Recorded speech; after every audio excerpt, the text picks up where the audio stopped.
पहली बात तो जो रमा कुंवर है, ठीक है, उसकी शादी मेरे गांव के अंदर ही कराई थी। यहाँ से कम 3 किलोमीटर का रेंज है वहाँ का।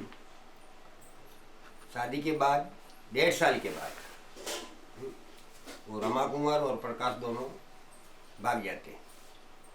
ठीक है, भागने के बाद आज दिन तक जो ये अभी बनाव बनाए, उसके बाद न तो रमा कुंवर यहाँ पर आई थी कि नहीं वो प्रकाश आया था यहाँ पर इस गांव के अंदर। राजपूत समाजों में सर महिला असुरक्षित है, बिल्कुल। वो अपने आप में जिंदगी नहीं समझ रही है, मजबूरी इसलिए है। सबसे पहले तो वो महिला को शादी करके भले 6 महीना हो जाता है, लेकिन अगर वो लड़की अगर विधवा हो जाती है तो उसको वापस दोबारा शादी करने का मौका ही नहीं मिल रहा है। तो वो पूरी जिंदगी ऐसे ही उसको निकालनी पड़ती है, बहुत मजबूर हो जाती है सर। मेरा नाम है दलपत सिंह राठौर। वैसे मैं बीजेपी का कार्यकर्ता हूँ, जिला महामंत्री हूँ। और मुझे गांव में गड्ढा जी के नाम से मेरा घर प्रख्यात है। समाज के लिए तो मर चुकी थी वो। नहीं, यहाँ गांव में रहने आई तो हमने ये सेवक समाज को बोला कि भाई सेवक समाज को हम पूछेंगे, यूँ करके बात की। इसके पहले तो इसने खुद ने आतंक मचा दिया। तो लोगों तक ऐसा है कि खुद ने आतंक मचाने पे किसी को भाइयों को मरवाई दिए, भाइयों को इसने अभी। इसके आदमी की उसकी बनती नहीं थी। आज आदमी कितना भी अच्छा बोल दे, तो बोलने से क्या होता है? आचरण सही नहीं होंगे तो नहीं रहेगी लड़की। आचरण भी तो होने चाहिए कम। तो मतलब कि आप लोगों को पता लग गया था क्या कि ये आई हुई है गांव में? नहीं, किसी को पता नहीं था। सिर्फ असी ने आके हंगामा मचाया रोड पर आकर। ऐसा हुआ कि वो उसके न तो पीर वाले ने घुसने दी, न ससुराल वाले ने घुसने दी। हाँ, अच्छा, आई समझ में? हाँ, न पीर वाले ने घुसने सबको डर था अपना समाज का, अपने समाज का। हाँ, तो गांव के सेवक समाज ने भी उनके गांव में नहीं घुसने दी। हाँ, और न ही राजपूत समाज के उसके माँ बाप ने मना कर दिया। तो उसने बोला मेरे को जिंदा रहना है कि मैं मर ही जाऊंगी। मर जा तो तू मर जा, कुछ भी कर, वहाँ जाके मर। वो चक्कर में ये मर गई है। ओरिजिनल बात ये है। पर अब वो बात किसको कहे? अभी तो भाई ने मारी ने वो कर दिया, दुनिया भर के फंडे हैं। अबॉलिशन ऑफ कास्ट अम्बेडकर ने कहा। कुछ लोग कहते हैं नॉट अबॉलिशन, लेट्स नेगोशिएट। आप किसी भी अप्रोच से चलें, इंटरकास्ट मैरिजेस, क्योंकि कास्ट का क्या सवाल है? रोटी और बेटी। मैं आपके साथ बैठ के खाऊंगा नहीं, हमारा रोटी का रिश्ता नहीं हो सकता है। मैं आपके साथ पानी नहीं पीऊंगा, रोटी नहीं खा सकता हूँ, क्योंकि आप इस कास्ट के, मैं उस कास्ट की हूँ। और बेटी का रिश्ता नहीं हो सकता है। एक तो ये जो पनिशमेंट है इसको बहुत सख्त इसलिए रखा है, खासकर जो समुदाय, जो जाति समुदाय खुद बहुत कट्टर होते जा रहे हैं, उन समुदायों में ये मारने का प्रथा को बहुत ज़्यादा जगह मिली है। और जो समुदाय जो खुद बहुत दबे हुए थे और कई चीज़ों से जूझ रहे हैं, उसमें वो मारते नहीं है, पर उसमें यह कि एक्सेप्ट भी नहीं करते हैं। तो तुम कहीं दूर जाओ और अपना ज़िंदगी गुजार लो, गांव में मत आओ। तो वो उतना तक उनका एक स्वीकार हो जाता है कि आप कहीं रहो, और फिर धीरे धीरे परिवार आना जाना शुरू भी कर लेते हैं। लेकिन जो खुद जाति, अपने आप को उच्च जाति समझते हैं, जाति से उच्च समझते हैं, और जो आर्थिक रूप से भी थोड़े संपन्न है, वो लोगों में दंड, वो इस तरह का सख्त दंड है। जैसे कि छोटा पचलासा में हुआ कि लड़की को खुलेआम मारा, उसको जला दिया, और गांव का एक व्यक्ति ने आवाज नहीं उठाई। आप सोचिए, एक पूरा समाज मर चुका, जहां पर कि एक लड़की को जलाया जाता है, जहां सोचिए एक पूरा समाज मर चुका है, अंदर उनके जो भी हो अंदर, लेकिन सामने कोई आवाज नहीं है। तो वो इसलिए भी है ताकि वो ये एक मैसेज देना चाहते हैं इस तरह की घटना करके।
मेरी शादी हुई थी 15 साल की उम्र में।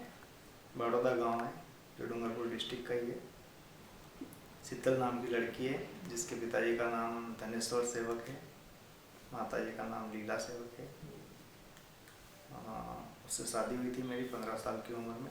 मेरे और मेरी पहली पत्नी के व्यवहार कुछ अच्छे नहीं थे, और उसी दरमियान हमारा ये नया घर बनाया। पहले हम गांव में रहते थे पुराने घर में, फिर ये नया घर बनाया, हम यहाँ रहने लगे।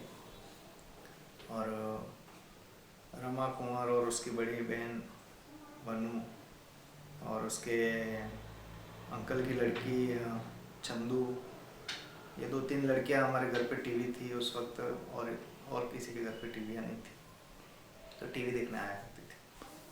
फिर रमा कुंवर की भी सगाई हो गई थी। उस बारे में भी ये मेरी 3 सिस्टरें हैं, लक्ष्मी, माया, चेतना। तो इन सिस्टरों की फ्रेंड थी ये रमा और ये बनू और ये चंदू, इनकी फ्रेंड थी। तो इनकी आपस में बातें होती रहती थी। मेरे पास में ही बैठते थे ये सब, तो आपस में बातें होती रहती थी कि हमारी सगाई, मेरी कोई मर्जी नहीं है, लड़का ऐसा है वैसा है। मेरे पिताजी फिर भी सगाई तय कर चुके हैं, मुझे वहीं शादी करनी पड़ेगी।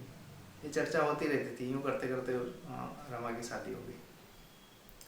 शादी हो गई तो वो तो उस चीज़ के खिलाफ ही थी। उसकी शादी भी 16-17 साल की उम्र में हुई, 17 साल की उम्र में। तो वो भी उस चीज़ के खिलाफ ही थी कि मुझे नहीं करनी थी ऐसी जगह शादी करवा दी, तो मैं तो नहीं जा रही हूँ। उसके भी विवाद चल रहा था और मेरे भी विवाद चल रहा था। तो रमा अपने पिताजी के घर पे रह रही थी, मैं अपने घर पे रह रही। हमारे घर आगे पीछे, आगे मेरा घर और पीछे उसका घर। तो इस दरमियान हमारे एक दूसरे की ये मेरी सिस्टरें भी थी, इन्हें हमारे शामिल में ये बातें होती रहती थी। तो फिर धीरे धीरे ऐसी हालात में हम दोनों में पहचान बातचीत हुई। फिर इनकी समाज में तो कहीं नाते भी नहीं जाते हैं, दूसरी शादी भी नहीं कर सकते हैं। एक बार शादी होगी तो हो गई, या तो अपने पति के घर जाओ या अपने माँ बाप के घर बैठो। अगर माँ बाप के घर सारी ज़िंदगी बैठना पड़ता है, अगर पति के घर नहीं गए तो। ऐसे हालात में रमा को कोई रास्ता नहीं सूझ रहा था। तो उसने मुझे बताया, पूरी स्टोरी बताई उसने मुझे कि ऐसी ऐसी बात है और मैं वहाँ जाना नहीं चाहती हूँ, और मैं माँ बाप के घर पे रह सकती नहीं हूँ, ज़िंदगी भर बैठ नहीं सकती हूँ।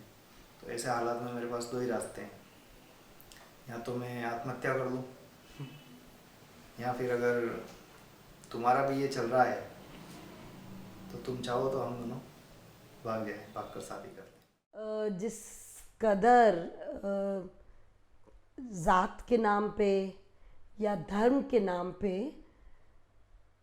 या गोत्र के नाम पे, या सिर्फ इसलिए क्योंकि लड़की ने अपने मर्जी का चयन किया है किसी युगल को, किसी व्यक्ति को, और वो दोनों एक साथ रहना चाहते हैं, तो अभी भी इतनी ज़्यादा सामंतवादी व्यवस्था है इस प्रदेश में कि चैन से नहीं जी सकते हैं। एक नॉर्मल लाइफ जिए वो तो बहुत दूर की बात। क्या युगल शादी भी कर पाएंगे? यही सबसे पहला बड़ा सवाल है। और उसके बाद हमने राजस्थान में देखा है कि जितने इंस्टीट्यूशंस हैं जिनको खड़ा होना चाहिए to support the girl and the boy, उनके चॉइस को जिनको रिस्पेक्ट करना चाहिए, वो ही सबसे बड़े वायलेटर्स हैं। जैसे मान लीजिए कोई युगल दंपति, मान लीजिए शादी हो गई, अभी हम लोग शादी के सवाल पे थोड़ी देर में आएंगे। मान लीजिए शादी हो गई, शादी उन्होंने कैसे भी कर ली, तो कहाँ जाएंगे? पुलिस के पास। तो पुलिस तो पेरेंट्स को ही बुला लेगी, पेरेंट्स से प्रोटेक्शन देने के बजाय पेरेंट्स को ही बुला लेगी। हमने यहाँ तक देखा है कि लड़का लड़की को लॉकअप में बंद कर दिया। हम लोगों ने तो लॉकअप से, जयपुर शहर से लड़का लड़की को लॉकअप से निकाला है। मान लीजिए अगर पुलिस के पास वो लोग जाते हैं, मान लीजिए एक बार पुलिस ने आगे फ़ोन नहीं किया, लेकिन जहाँ वो लड़की रहती है उसके माँ बाप ने ज़रूर एक FIR दर्ज करवा दी होगी अब तक अपहरण की और बलात्कार की। तो सबसे पहले लड़के को ही रख लिया जाएगा पुलिस द्वारा। दूसरे इलाके की पुलिस इतनी तत्पर होगी, जिस थाने में ये दर्ज हुआ है वहाँ का पूरा महकमा SP कि सीधा लड़के को गिरफ्तार करो और उसको अंदर करो, या और दबाव बनाएंगे लड़की पे, चलिए आपके बयान लेने हैं। और अगर लड़की अकेले जाएगी तो कई बार पुलिस तो माँ बाप के हवाले कर देती है लड़की को, और फिर वो क्या बयान तो लेना ही है, तो दबाव में डरा के धमका के लड़की के बयान करवाए जाते हैं और फिर लड़के के खिलाफ चार्जशीट हो जाती है। और अब कोर्ट का देख लीजिए, कोर्ट भी ऐसा नहीं है कि कोर्ट अदालत जहाँ सब लोग न्याय के लिए पहुँचते हैं, चलिए पुलिस बहुत ख़राब या प्रशासन नहीं सहयोग देती, तो अदालत को तो संविधान के ज़रिए चलना चाहिए, देश के कानून के ज़रिए चलना चाहिए। लेकिन अदालत भी हमने देखा है अनेकों मसलों में जहाँ वो भी जात परखेंगे। ब्राह्मण जज है तो वो ब्राह्मण बन जाएगा, अन्य जाति का जज है वो राजपूत है वो राजपूत बन जाएगा, हिंदू मुसलमान है तो वो हिंदू बन जाएगा। तो फिर मैं मुंबई चला गया। तो फिर 8 दिन बाद इसका फ़ोन आया कि मेरे माँ बाप मुझे वापस अपने ससुराल भेजने के लिए दबाव बना रहे हैं, मैं ससुराल जाना नहीं चाहती, तुम मुझे ले जाओ। तो ठीक है, नहीं ले जाओ। तो मैंने गेहूं में रखने वाले इंजेक्शन लाके घर में रख रखे, जिनको पी के मैं आत्महत्या कर लूँ। ये चीज़ मुझे फ़ोन पे बताई रहा। तो मैंने कहा तू मरने मारने की बात मत कर, जो भी होता है देखते ही, मैं कुछ करता हूँ। इसलिए मैं गांव आया, सलूम्बर मैंने उसको बुलाया।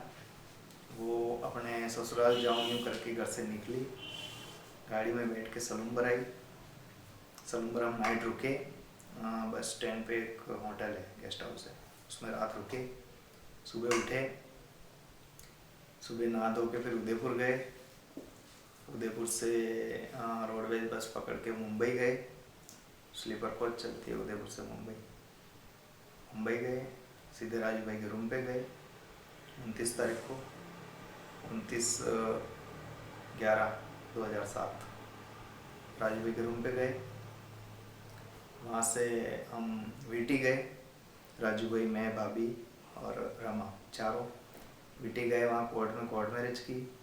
2 महीने के बाद मैंने मेरी मदर को फ़ोन लगाया, तो पहले तो मदर रोई, फिर बातचीत हुई हमारे। मैंने कहा कि कोई तुमको किसी ने कोई तकलीफ नुकसान तो नहीं पहुंचाया राजपूतों ने? तब उसने कहा कि तुम्हारे जाते ही राजपूत इकट्ठे हुए थे, जिन्होंने मुझे और तेरे पिताजी को बुलाया था। इनकी मीटिंग हुई, उस मीटिंग में हमको बुलाया था और वहाँ बुला के बहुत भला बुरा कहा इन्होंने। धमकी दी कि अगर प्रकाश और रमा कहीं मिल जाते हैं तो हम उनको जान से मार देंगे, और अगर तुमको इस गांव में रहना है तो तुमको 1 लाख रुपए दंड भुगतना पड़ेगा, तो तुम इस गांव में रह सकते हो सुरक्षित। छोटा पचलासा वाला केस स्पष्ट कर देता है कि लड़की के जीवन पे या किसी लड़के के जीवन पे हमेशा रिस्क बना रहता है। और देखिए 9 साल बाद भी एक समाज माफ़ नहीं करता। 8 साल से ऊपर हो गए थे, फिर भी एक समाज, एक परिवार माफ़ नहीं कर पाता है कि कैसे एक राजपूत सवर्ण जाति की लड़की ने एक सेवक OBC लड़के से विवाह कर लिया। फिर नौकरी की तलाश की, 1 महीने तक तो बहुत घूमा प्रतापगढ़ में, नौकरी नहीं मिली। फिर ड्राइविंग जानता था तो किसी ने 1 दिन के लिए भेजा, किसी ने 2 दिन के लिए भेजा, यूँ करते करते लोगों को विश्वास आ गया और नौकरी मिल गई। फिर धीरे धीरे मैंने खुद की गाड़ी ले ली, 4 व्हीलर, 1,75,000 रुपये भर के नई गाड़ी ली मैंने, प्लाट भी लिया मैंने प्रतापगढ़ में। सब कंप्लीट पूरा सेटल हो गया था हमारा, अब खाली घर बनाना बाकी था, बाकी सारी चीज़ें क्लियर हो गई थी। और हमारा आपस में कभी किसी चीज़ को लेकर कोई झगड़ा नहीं हुआ। हम प्रतापगढ़ में जैसे ही गए ना, उसी वक्त उसने हमको सिलाई का तो उसने कह दिया था कि एक सिलाई मशीन मुझे ला के दे दो, ताकि मैं थोड़ा बहुत करूँगी, तुम थोड़ा बहुत करोगे तो अपना काम चल जाएगा। हम जो भी करते थे दोनों मिलजुल के करते थे। वो रोटी बनाती थी तो मैं सब्जी बना रहा था। और दूसरी चीज़ ये भी थी कि गांव का जो रवैया था, गांव के जो सिस्टम थे, वो जब गांव में रहने लगी तब उन सिस्टमों को जानने लगी, और उन सिस्टमों को जैसे वो जानने लगी, ये आग मेरे दिल में तो पहले से ही थी। जो गांव में जो चल रहा था उस चीज़ को लेके पहले से ही मैं तो भड़का हुआ था, लेकिन इसके विचार और मेरे विचार काफ़ी मिलते जुलते लगे मुझे। इसलिए मुझे लगा कि ये गाड़ी चल जाएगी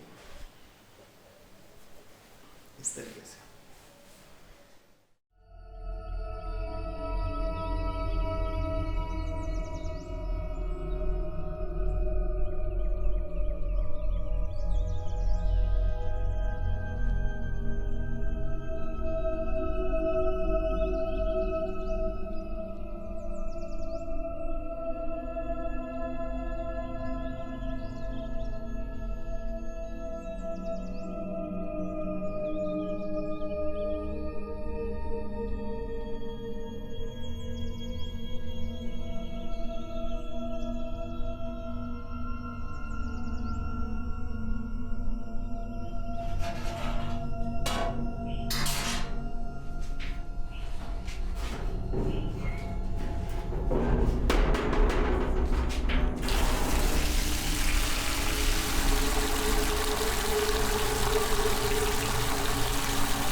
से मेरा मूड थोड़ा अपसेट था, पता नहीं क्या था, लेकिन बस ऐसे ही थोड़ा मूड ऑफ रहने लग गया था मेरा।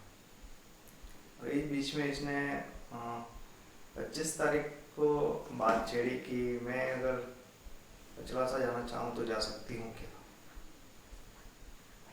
तो मैंने कहा पचलासा जाना चाहे तो जा सकती है।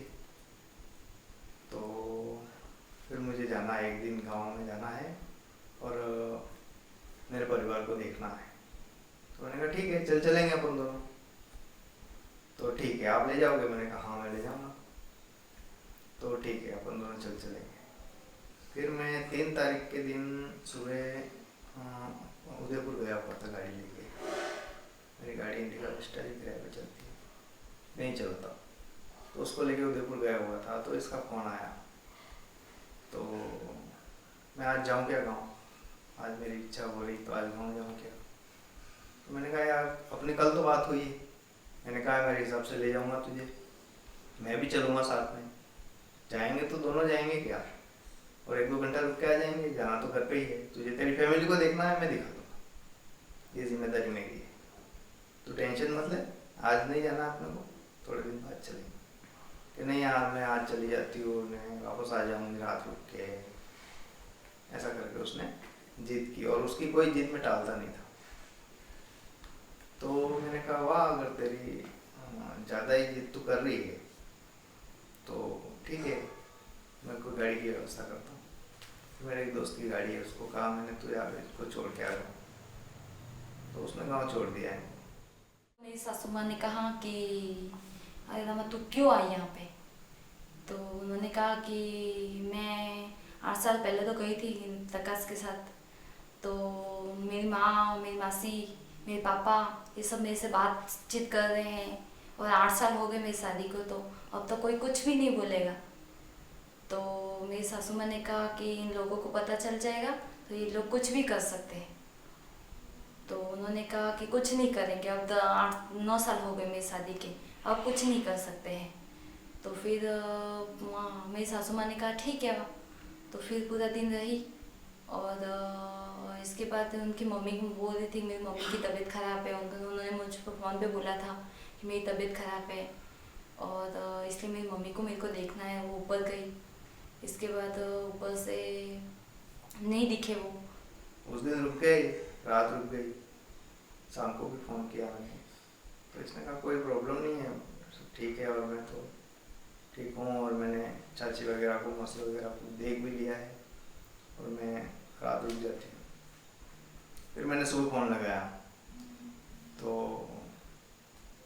सुबह 11 बजे के करीब फ़ोन लगाया, तो इसने कहा कि आज भी ऐसे कोई प्रॉब्लम नहीं लग रही है यार, आज की रात और रुकने दो, कल सुबह तुम लेने आ जाए। मैंने कहा यार खाना ही हाथ से बनाना पड़ रहा है, मैं कपड़े ही मेरे को हाथ से धोने, तो एक दिन में क्या हो जाएगा, एक दिन तो रुकने दो यार, अभी कुछ लग नहीं रहा मुझे, तो एक दिन तो और रुक जाती हूँ। मैंने कहा चल ठीक है और एक दिन रुक जा। शाम 7-7:30 बजे मैं और मेरी सासू माँ चौक में बैठे थे हॉल में, नंचू तीनों, रामेश्वरी जी बाथरूम में गई थी और करीब 7-7:30 बजे होंगे और अचानक से पहले आए ईश्वर सिंह आए, ईश्वर सिंह वानत। आने के बाद हमसे पूछा कि रामेश्वरी कहाँ है, तो हमने कहा कि क्या बात क्या है। मेरी सासू माँ ने कहा बात क्या है, तो मेरी सासू माँ को 2 रैपटेल लगा दी उसने। फिर मैंने कहा मेरी सासू माँ को मार क्यों रहे हो, तो उसने मेरे को 2 रैपटेल लगा दी। इसके बाद उसने सबको बुलाया कि सब आ जाओ, सब आ जाओ बोला, तो फिर सब आ गए, प्रवीण सिंह और प्रताप कुंवर, मोती कुंवर, कल्याण सिंह, कसोर कुंवर, मनोज सिंह, भवानी सिंह, भारत सिंह और भवानी सिंह, नरपत सिंह, रंजीत सिंह, गोपाल सिंह, जय सिंह, विजय सिंह और गौतम सिंह, ये टेम्बा के, और पहाड़ सिंह, भवानी सिंह, बाटा का वाड़ा,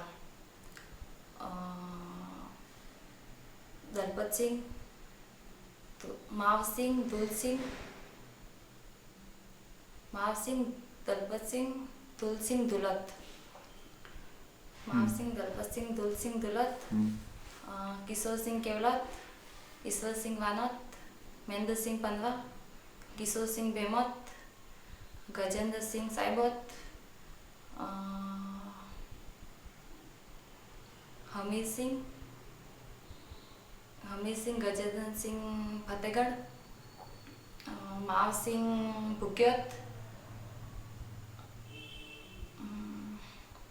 ईश्वर सिंह, लक्ष्मण सिंह, घाटडाड़ा, राजेंद्र सिंह, भवानी सिंह, साइबत, ये सब लोग आए।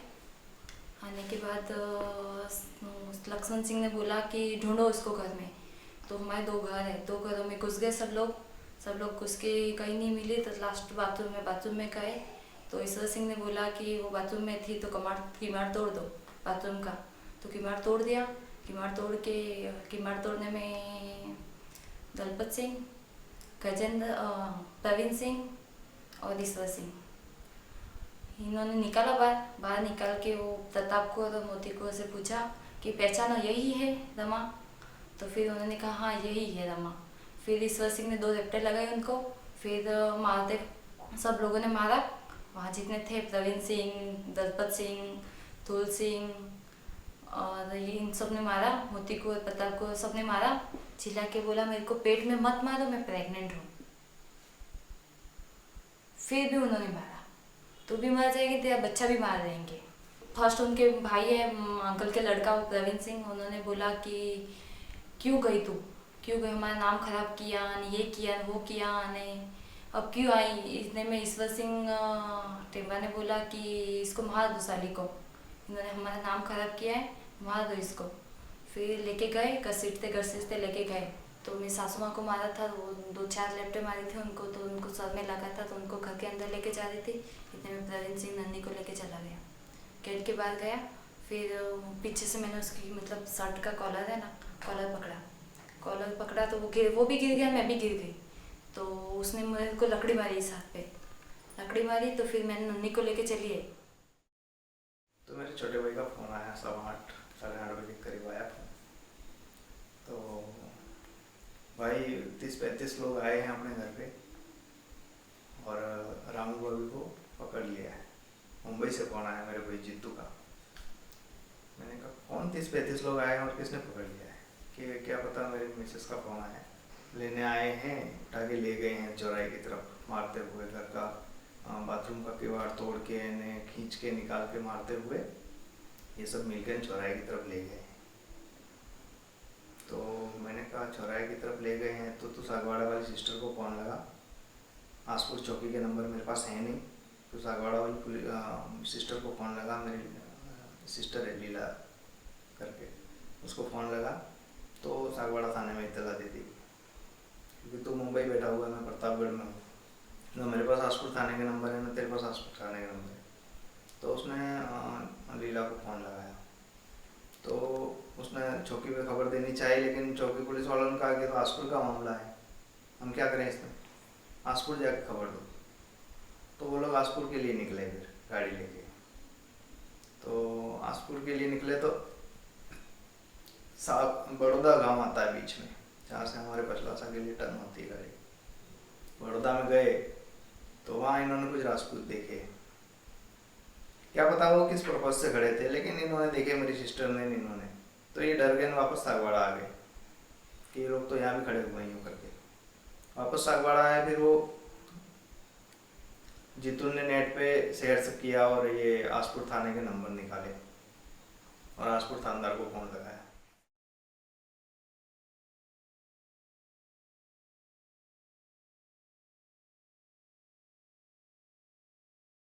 प्रताप कुंवर और मोती कुंवर और दलपत सिंह, ये ईश्वर सिंह वानोद, महेंद्र सिंह पनवा, ये सब उनको पहले तो मारा, बहुत मारा। मारने के बाद फिर उनको मतलब पैर बांधते थे, हाथ बांधते थे, मुंह बांधते थे, ये सब करते थे। और फिर पैर बांध के केरोसिन पिलाया उनको। फिर पिलाने के बाद उनको बांध दिया था। फिर ऐसे मच्छर रहे थे उसको, 2-4 हाथ की तरफ, 2-4 पैर की तरफ। कैसे, मतलब समझा नहीं मैं, क्या क्या मतलब दो लोगों ने हाथ पकड़ा, 2 लोगों ने पैर पकड़ा और फिर ऐसे कपड़े को कैसे करते हैं निचोड़ते, ऐसे निचोड़ रहे थे उनको। अच्छा। फिर वो हड्डियाँ टूटने वाली, हड्डियाँ टूट गई उनकी, ऐसे फिर केरोसिन डाला उनके ऊपर। फिर उनके भाई को बोला कि तू जला इसको। तो उसके भाई ने बोला कि मैं नहीं जला, ये काम मैं नहीं कर सकता, आप लोग ने बहुत कर दिया है और मैं ये सब काम नहीं कर सकता हूँ, छोड़ दो इसको अब। तो फिर उसको मारा, उन सब ने उसको मारा, तू नहीं जलाएगा ऐसा करके उसको मारा। रो रहा था, उससे उसकी मतलब टी शर्ट का वो भी फट गया, शर्ट का बटन, हाँ वो भी टूट गया। फिर भी उसको मार रहे थे, तो वो साइड में जाके बैठ गया, मेरे से तो ये होगा ही नहीं। तो फिर उन सब ने कहा कि वह तू नहीं जलाएगा। तो फर्स्ट तो माचिस पकड़ी